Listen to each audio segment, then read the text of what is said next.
Alright guys, I got an updated King Arthur build. Shout out to Joshua Getty for the video idea. So let's get into it. Alright guys, this is not the end all be all. So let's get into the build.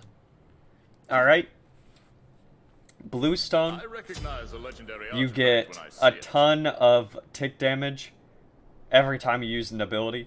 It's pretty nuts. I upgrade that into Corrupted Bluestone. It gives you attack speed. It also gives you protections every time you hit an ability, and that can stack up to 5 times. And it also debuffs the enemy's attack speed by 10%.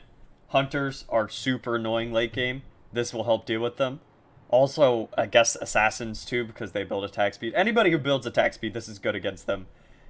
Runeforged Hammer. Runeforged Hammer is a really good item. It gives you HP, gives you some MP5, HP5, also gives you some physical power.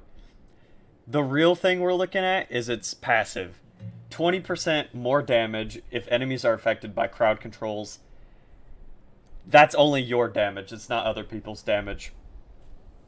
So your teammates can crowd control like a slow or a stun or something, and you'll do 20% more damage. King Arthur has a slow. He also has a cripple, and this counts as crowd control. So you'll be doing 20% more damage on stuff you'll be spamming during the team fight. So this will help. You do have a knockup, but that doesn't really count. Glad Shield, anytime enemies get below 60% health, your abilities deal like a ton of damage, scaling off your protections. So Mystical Mail, I like going Mystical Mail next, because Mystical Mail gives you a decent amount of HP, gives you some physical protections, but the real thing we're after is the aura it gives, dealing 25 damage, and then it scales with your level, so endgame you'll be dealing 45 magical damage every second. So as you can see, the red pulsate, it's pretty often, and that's just pulsating damage to around you. In a team fight, you're just shredding people with Mystical Mail on top of all your bluestone and stuff. I like going into Breastplate next item, and then I like upgrading that into Breastplate of Determination, because anytime you're hit with an ability, magical or physical, you gain 5 protections. Once you gain 20 protections on each type, you get a burst of 20% movement speed. It doubles your protections, and you're able to run down the enemy more than you already do with King Arthur, and that lasts for 8 seconds.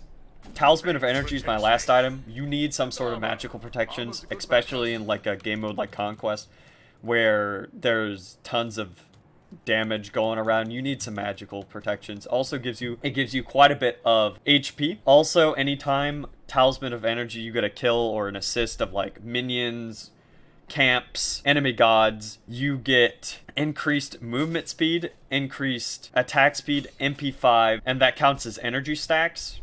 So Talisman of Energy absolutely slaps. Definitely want to get it. You could get Bulwark of Hope. That's also a decent item if you really want to. Now on Joust, if you're playing Joust instead of Conquest, Soul Eater is really good instead of Glad Shield. But, I mean, Glad Shield also slaps. It's just whatever you prefer. Soul Eater's a lot more fun to use, but Glad Shield is just a valid item. Now let's talk about relics. On Conquest, I love getting Teleport Glyph, because if you goof or die or recall a little too early, you could just teleport. It also makes it for some very fun ganks in-game where you could teleport to wards. I like getting Heroic Teleport. And then, I mean, I always get Blink on Conquest and in Joust, just because you're able to clear distances really far already than you already can. And using a Blink could really catch some people off guard with King Arthur. You could do Frenzy. Frenzy's like a really good item if you really want to. Especially like early game, you just pop this and you're able to do a ton of damage and your team does a lot of damage. But that's the end of the build. If you like this content, please like, comment, and subscribe. And I'll see you guys later in another video.